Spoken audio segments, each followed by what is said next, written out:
And we are live. Denise, Neal, how are you guys doing? Great, thanks. How are Yeah, you? great, thanks. Awesome, wonderful. Well, today, as you guys know, is a continuation. It's part 2 of our conversation on building a saleable business. And so if you missed part 1, for those of you that are watching, that was aired on September 24th. So you can find that on our YouTube channel and on our Facebook channel as well. And so today's going to be a bit more of the flip side of the conversation. We've got Neal, you're joining us here, and are going to be talking about the transition of taking over Denise's business. So let's start from the beginning. Neal, tell us a little bit about yourself and your business. Yeah, I'm a residential realtor. I've been based in Squamish. I've been selling here for just over 10 years now. I started initially kind of working the whole Sea to Sky corridor, but as my business grew, I was able to specialize in Squamish, and I only sell here now. Another thing or a way that I like to view my business is I'm a lifestyle-based realtor. So I kind of visualized the lifestyle I wanted to have, and then built my business out around that, so it can, support the lifestyle and the time that I want to spend with my families and my hobbies and things like that, but still have a healthy business that grows. That's great. That seems like the way to do it. Everyone's looking for that balance. Yeah, exactly. You kind of visualize what you want your life to look like, and then this business is great because you can mold it to suit what you're trying to achieve. Some people want to take time off and travel when that was a thing, and you find the pieces that fit in there to allow you to do that, right? That's great. That's great. And tell me about how the opportunity to take over Denise's came about. Well, it started with mentorship. Is when I got into the business, I first got my license, or when I was, doing the course and all that, I met with as many realtors that would give me the time of day. And I was introduced to Denise through a mutual friend, and we connected and had coffee. And 3 hours later, we're like, oh, I think we're actually going to get along and work together. And it was such a perfect fit. For me to come in under someone who had the same kind of ethics and goals, and had the idea of kind of transitioning out of the business at some point, but it wasn't in the immediate future. So for me, it was perfect to have that, experienced agent to lean on, to get confidence, and to, broaden my skill set, and, utilize the opportunities instead of starting from scratch, right? That's, if that opportunity is available for anyone, I think that's the absolute best way to start your business. Absolutely. Yeah. Built-in mentorship and training and all of that, and a source of clients for you as you're getting started too. Yeah, exactly. And, I think it worked well for Denise, is that, she still had a lot of volume at that time, and was able to farm things out to me. And it gave her an opportunity to expand on other parts of the business, whether it was website or marketing, or expanding whatever direction that she wanted to go on. So I think it was mutually beneficial. And, as we know, real estate can take up a lot of your time. And if you have help to, deal with, whether it was open houses or whatever, it allowed her to go out and do her thing and generate more leads for us, which worked out good, because I think we both had really, good years for the market at that time. Mm-hmm. Yeah. And Neal, to add to that, one of the things that was really important to me was that I knew that Neal could generate business on his own, which he did. And, I still tell the stories, when people ask me about this, about, Neal would say, well, I'm going skiing. And it was like, oh, okay. But he'd come back with 2 or 3 leads, because he'd met people that he knew on the mountain, and, somebody's father from back east and wanted to buy a condo. So it very quickly became apparent that his lifestyle generated, and his connections generated, business that I wouldn't have tapped into. Wasn't my, those weren't my connections. So that was really important as well. And he proved that out very quickly, that he could generate the business as well as look after mine, which was perfect. Yeah, that's great. And that's a great way of doing it. So tell us about the transition and what you feel made it successful. I think clear expectations, honesty, and continually assessing progress and addressing failures and areas to improve, right?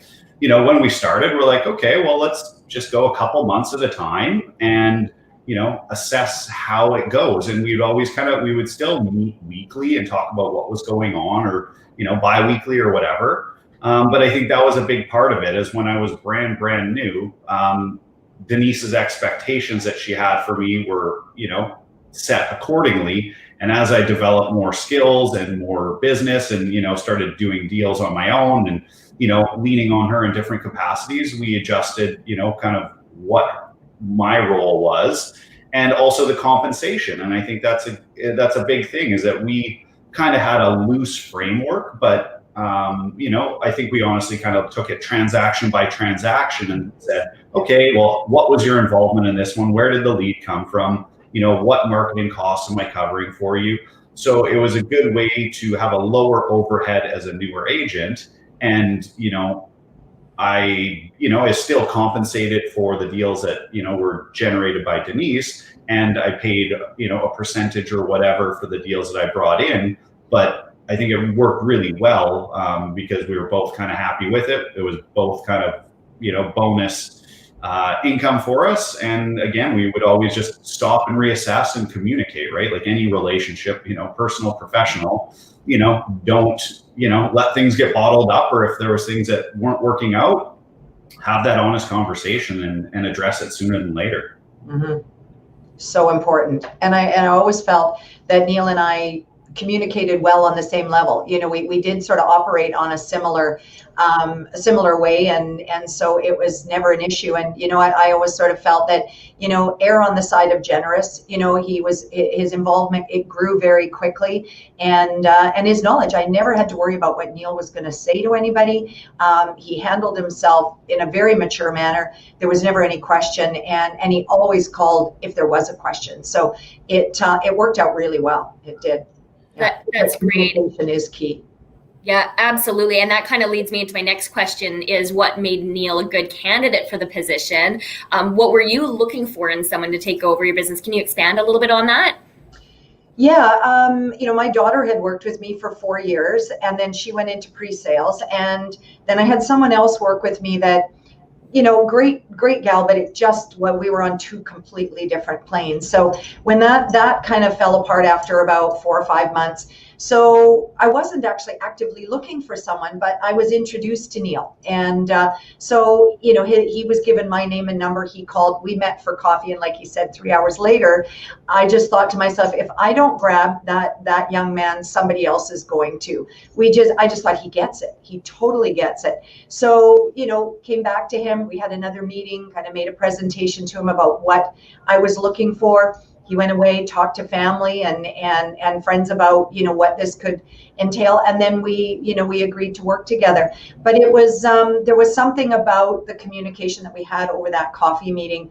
Like I said, I knew that he got it, that it was someone who thought the same way I did. And, he was a new agent. So, he was willing to get in and give it a try. And like Neal said, we took it sort of a step at a time. We did have a contract that outlined sort of a number of different things, and we did have expectations and how I introduced him to my clients. And I think just the gut feeling was that this was the right fit. That was the gut feeling, and I ran a lot on that, and I wasn't wrong. I really was. Yeah. You're sitting here 10 years later, right?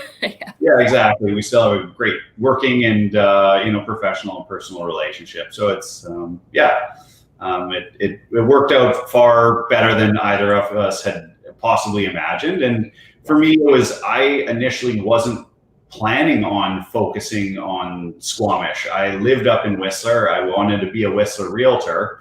I was initially licensed up there, but the environment I found myself in, I didn't see myself thriving or succeeding. There just wasn't the support. The industry was different 10 years ago. Let's be honest about that. But I just didn't see that environment, an opportunity for me to thrive. And, I met Denise, or, followed up with the opportunity to chat with her. And I was like, okay, Squamish, this wasn't really the direction I was planning, but here's a good opportunity for that mentorship, the potential to get into an already existing business and, potentially take it over, which happened years later. So it was, being open to things, right? For a newer agent, say you're in Vancouver, you might be like, oh, I want to be a Yaletown or a downtown agent, but you have a connection with someone that's in a different area. It's definitely something worth considering, because you never know where that could take you, right? Mm-hmm. And I think that's a big part, was being open, because not only was it changing his area, but also changing brokerage. And I was licensed, and still am, in Remax Masters in West Vancouver, and I was working the Squamish market, and it meant that Neal also had to license in the West Van office, which was a big step, right down the highway from Whistler to West Van. What's this going to look like? And then work in the middle. So the fact that he was open to that was huge. Yeah, it was really uncommon at the time too. Yeah, very.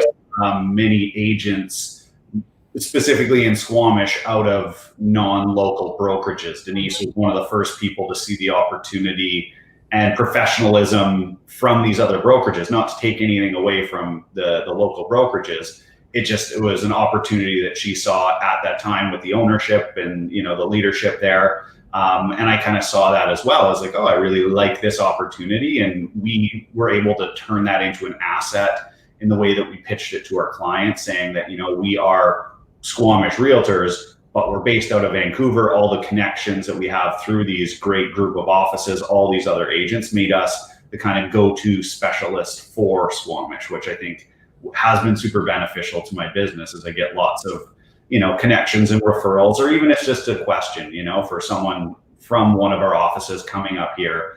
If they call me for information and they're shopping here or working with clients up here, I'm always happy to be that resource, right? Right. Yeah, that's great. Yeah, and I know we've got agents that live in all different market areas, but they, like you guys, chose to be with us because of that added value that our office brings to the table. Yeah, that's great. So of course, so much of life is about who you know. Neal, for an agent wanting to do what you did, how would you suggest them go about finding the right agent or the right exiting agent? Honestly, talk to as many people as you can. Agents are busy, but I have people approach me all the time, be like, hey, I'm curious about getting into real estate or questions like that. If they call me once and never follow up again, it's a pretty good indicator of how they're going to operate in this business. But if someone reaches out multiple times, or like, no, I want to connect with you, that shows me as like, oh yeah, this person could have something, right?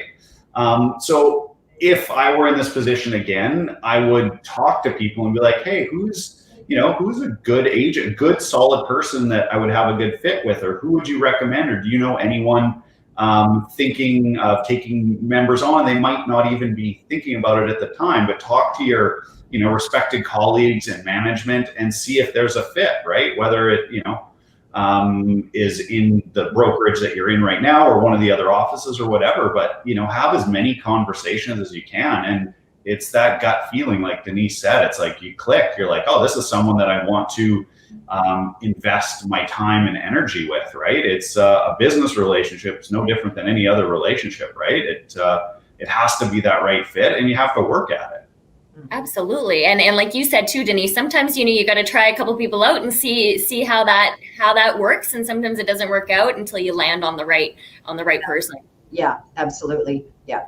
Yeah. And I do plant that seed with some of my senior agents who have not thought about that, when we've got younger agents coming in, is like, just start looking at where's that synchronicity. Who is it that you like? Because typically you attract like-minded people, and being open to have those conversations. And it might not be the right fit, but you don't know if you don't even have that conversation. Yeah, absolutely. So, to wrap it up, just kind of my final question for the two of you is, do you guys have any other final suggestions for an agent wanting to partner up with an existing agent, or is there anything else you'd like to add as we wrap up the conversation here today? As far as partnering up, I think, just set reasonable expectations. Don't have a contract, get that set up. That's important, but be flexible, be open, be adaptable. I think that's what makes us successful as realtors, is that no 2 days are the same, right? So, find that person that you want to work with and set out a plan. And whether it's a transition plan and we start a partnership and you build a brand together, and then you slowly eliminate the senior agent, and then there's a name switch, and all of a sudden you're like, oh, that's how it works. Or if it's like, no, I want to retire at this date, here's the opportunity, just figure out what that looks like. And I think that's going to be ultimately the best way to, go forward with it. Mm-hmm. Yeah. Oh, I totally agree. And I think, being open and communicating and not being set in stone, especially if you're the senior agent, don't try and micromanage this. I learned very quickly that I could trust Neal, I could trust his instincts and what he said. And you have to allow that person to be who they are and to grow with that. They're not going to do things exactly the same way you do. It's just a given. So the more you try and micromanage that, you actually create more work for yourself and you're going to stifle that person. I mean, Neal and I operate on a similar level to a certain degree, but then he's very much his own person. And that's the part that I really appreciated was that, my clients got a different experience with him. And he's grown a very successful business on his own, as well as what he's done for my clients. So I've never had anybody come back to me and say they didn't enjoy working with him. And they really appreciate, how hardworking he is, how intelligent he is. And the end results were always great. They've been really happy. So it's a case of allowing that person to grow and, like, we've said, communicate with each other. I've got things that I bring to the table, but so did Neal. And so he still does. And I'm not Neal. So, and vice versa. He's not going to duplicate everything the same way I do, but that's okay. That's what a relationship is about, is allowing the other person to grow to their full potential. And, I watch Neal on social media and I see what kind of lifestyle he's built with his family. And those kids of his have got, the most amazing experiences. And it's because he's built the business to allow for that. The kids aren't never seeing their dad because he's busy working 7 days a week, 24 hours a day. He's built a lifestyle that allows him to go out and spend time with family and create adventures for those, for his family that maybe others have not done because they haven't built their businesses that way. So, I really take my hat off to him. Well, that's wonderful. Thank you guys so much for joining in on this conversation today. I think there's some really great information that you shared that would be valuable to both, a new agent wanting to do what you did, Neal, or an agent thinking about their transition out of the business. So really appreciate that. And would either of you guys be open to any questions if any of our viewers wanted further information on this topic? Of course, yeah. Yeah, absolutely. You can put up my contact details. Anyone in a similar position or, getting started in the business or what have you, anything about Squamish, I'm always happy to chat. Don't hesitate to reach out. And thanks so much for having me. Always great to see you both, even if it's digitally. Look forward to seeing you both in person in the near future. Great. Thanks, Neal. Wonderful. Thanks, guys. You guys take care.